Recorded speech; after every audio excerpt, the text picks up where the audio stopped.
Danielle here with Thrive. We are so excited to have our dermatology team join us this Friday since it's getting sunny and getting hot out.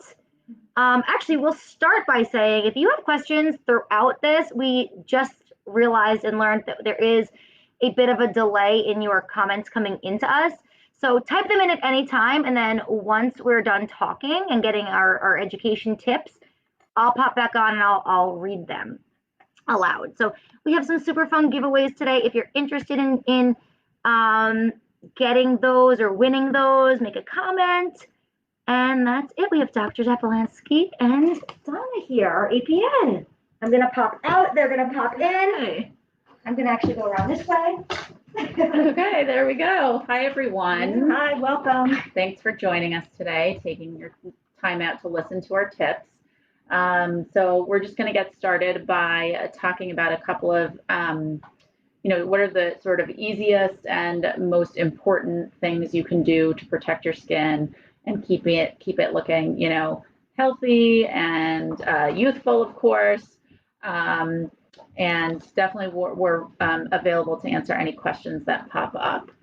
So just in terms of the most basic, straightforward element, obviously sunscreen is the most important thing that not only, has data behind it in terms of preventing skin cancers and things like that on the face, but also keeps the skin looking young and healthy, which everybody loves. So finding a product that you can tolerate putting on every single morning is super important, even if you don't leave the house. So both of us get this question a lot sometimes, from either moms who work indoors or moms who are stay at home with the kids and, do I need to put this on? I'm not even leaving the house. And, we're always talking about how it's important to put it on 24/7, 365. There's UV light that comes in, through windows and through car windows. Also, even like indoor lighting can just damage our skin. Computer screens can damage our skin. So super important to find a sunscreen that's comfortable and cosmetically acceptable to use every day. Our favorites tend to be the tinted mineral sunscreens. We have good data that show that the tint is helpful in protecting the skin from damage as well. So sometimes we get requests for specific brands that we like, and we can certainly recommend those. But I think the most important thing is educating yourself about looking at the ingredients, seeing what's in the products you're using, and then playing around and finding one that you like and then sticking with it. I think creating a routine is what, is most important. So in the morning, putting on a, tinted mineral sunscreen every day, we think is a great idea. For some people, the tint is maybe not acceptable or they don't like to wear, color on their skin. So finding a mineral one that's comfortable. I don't know if you were going to say something. So just to clarify what mineral sunscreen is, because we use these words so often and we know what it is, but we want to make sure you know what a mineral sunscreen is, and that's a sunscreen with zinc and titanium. So those are the two ingredients you want to look for on your sunscreen. Yeah, that's a great point. The above the line, like active ingredients, when you look at the label, should be the zinc or the mineral, the titanium. The zinc or the titanium. So that's, definitely the first and foremost, most important, skin product that everyone should use. Sort of moving on from that, then the next sort of step in a healthy skincare regimen might be to use a retinol product or retinoid product in the evening. And there's lots of products available out there. One of the products that we're super excited is available now over the counter is something called adapalene, which is the active ingredient in Differin gel. Some of you may be familiar with that. It's used for acne. And now it's available over the counter as of a few years ago, which is convenient because that means any of us can, walk into CVS or your local drugstore and buy it. And it can be a great adjunct to just helping the skin look healthy. The key is to use it sparingly and to slowly ease into it. So a few nights a week, maybe even 1 or 2 nights a week. And it's normal to see a little bit of exfoliation, dry flaking, even a tiny bit of redness. You don't want to see too much of that, and sort of slowly getting your skin acclimated to it. And that's sort of like the nighttime anti-aging. And moisturize. After. And moisturize, absolutely. Yeah, moisturize after. It helps your skin to tolerate the retinoid better. Maybe you'll stick with it a little bit longer too. Exactly. So absolutely you can moisturize. And sort of like the third and I think final important element that we'll talk about in terms of just a basic skincare regimen is that if you've already, found your sunscreen, give that a couple of weeks to a month, even make sure your skin agrees with it. Add in the adapalene, give it another couple of weeks or months. You never want to start too many things all at once. You won't know what's irritating your skin if you have a reaction. So then the third and final thing we would say is to add an antioxidant product, which is great for preventing damage throughout the day. And that goes on in the morning under your sunscreen. So lots of options out there. Vitamin C serums. There is an ingredient called ferulic acid that we think is great. The important buzzword to look for vitamin C is something that has an ingredient called THD ascorbate, and it's a very stable form of vitamin C, which can be a little bit less irritating to the skin. And there's some great products out there that have that. So if you're looking for like sort of the most straightforward skincare maintenance, anti-aging, skin cancer prevention routine, I sort of think that those three sort of core items are super important. And then of course moisturizing if you need to help your skin tolerate those. And of course that sunscreen, sunscreen's another thing that we talked a little bit about.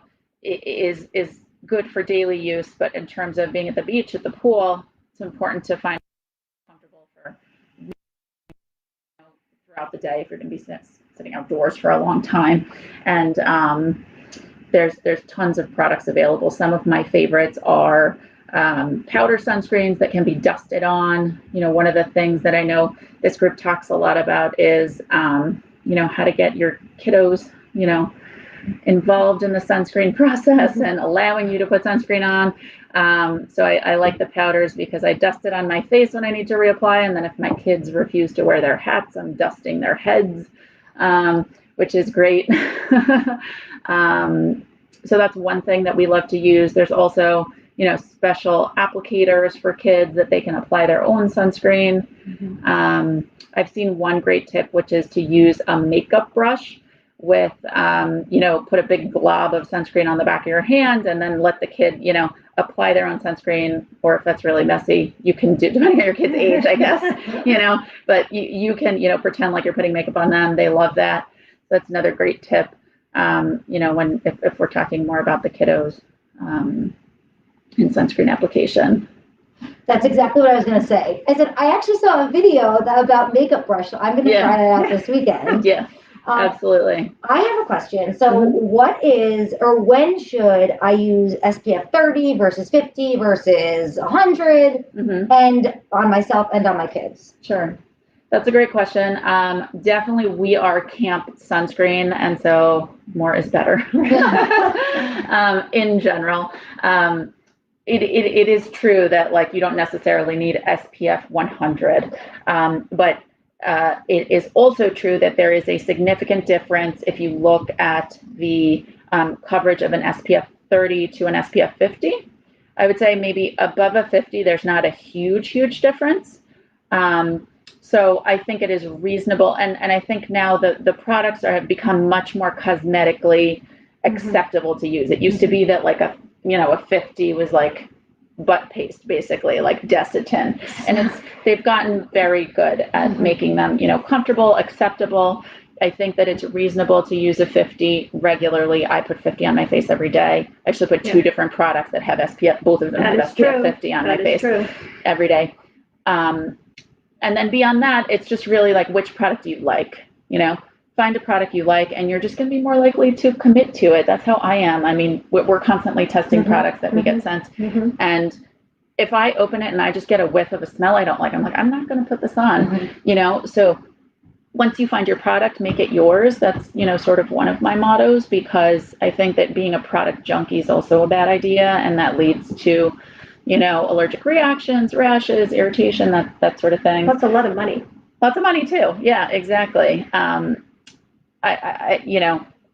Another piece of the answer is that there has been some data where they test these like SPFs that's on the label, and it turns out that there's a little bit less SPF actually in the bottle than what's in there.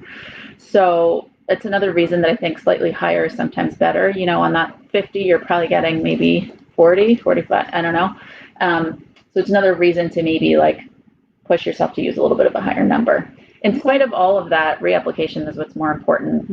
Sometimes I am nervous when people are like, well, I put on my 100 and I went out for the day.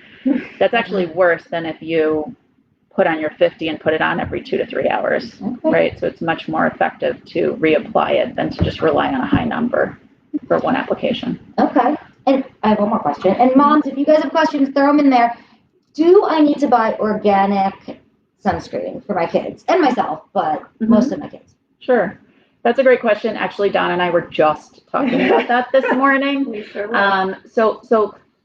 Oh no. Oh, there we go. Ooh, save the day. Reactivated it. Yeah, thank you.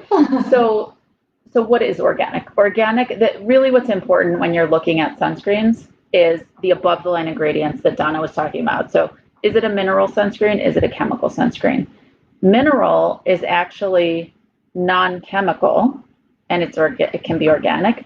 Chemical is also organic, and you will see that lots of sunscreens that are labeled as organic are chemical sunscreens, which can give you horrible rashes.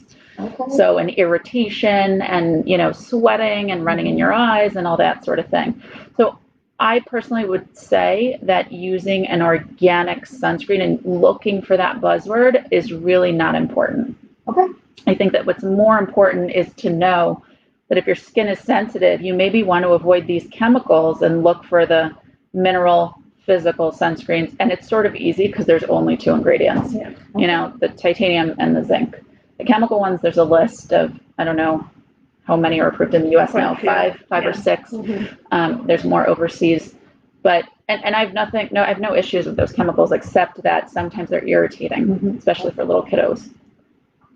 And my last question is, what about the aerosol versus the spray zinc ones? Because the aerosols are so much easier to get on my 3-year-old. Yes. But should she be leaving that in? Help me. Yes. So that's another good question that we get all the time. If you want to, and it's a twofold answer. One is that if you want to get the number SPF that's on the bottle of that aerosol, you have to get your hands dirty. So people use the sprays thinking that they're just, and I see it all the time, they're just kind of bathing themselves, thinking, and then you're sitting maybe like, 6 or 7 pool chairs over, and all of a sudden you smell all that sunscreen with, you realize it's not really on their skin, they just kind of applied some perfume. So the proper way to use a spray sunscreen, regardless of what the active ingredient is to be within 1 inch away of the skin. Wow. Okay. So you have to make a very wet line. Okay. Put your can down and rub it in. Okay. So the convenience of the sprays sort of like result in inappropriate application. Yes. That being said, if you still like to spray it on, great, but you could probably, you would have to use the same effect, right, of just pouring it on with a bottle and rubbing. Okay, that is really interesting. I had not even thought about that. Yeah, and then you also do have a point that we don't know about the safety of inhaling, these ingredients. So I don't know for sure if they're bad for us, but I can say that we don't know, and so that if you are going to use them, you should do it outdoors. Okay. You should do it when it can dissipate a little bit. And when it's on their face, you always spray on your hands first, right? And then exactly. Or the zinc is probably better for faces. Well, so sorry, I'm so question. Hairlines is the dusting one. It's amazing. Or hats. My kids will never wear hats. Yeah. So if they don't, then like you dust it on, or you can spray the sprays into their scalp. Okay, I've never. And the other thing is that you're sort of you're asking us about the difference of sprays versus zinc. but really there are sprays that are zinc too.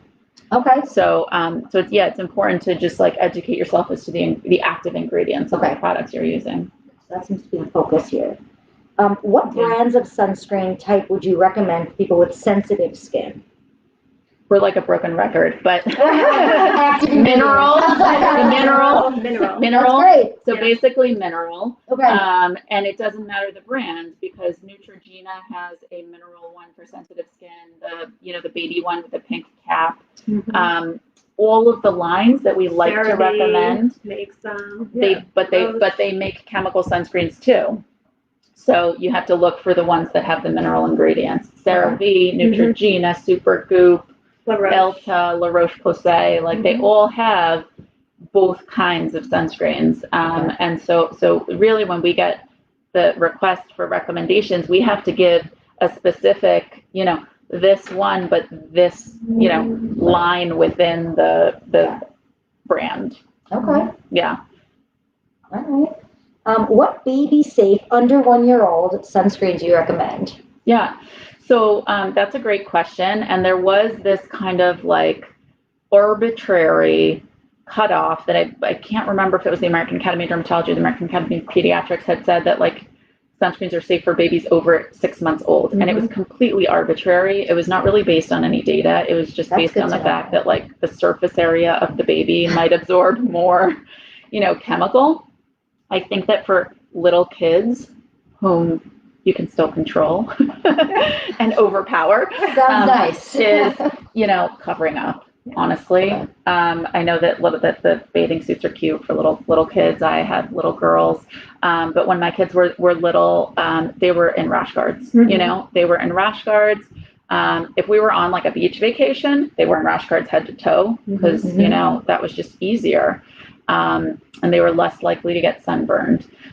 So for little kids and little babies, I really think that having the UPF rated hats, that, then you're just kind of focusing on, their arms, their faces, and sticking to the mineral ones, I think is safe even in babies under the age of 6 months. So I would do the non-chemical ones there.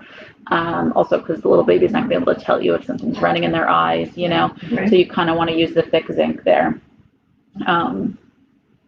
Yeah, did I answer that? I think you did. Yeah. Awesome.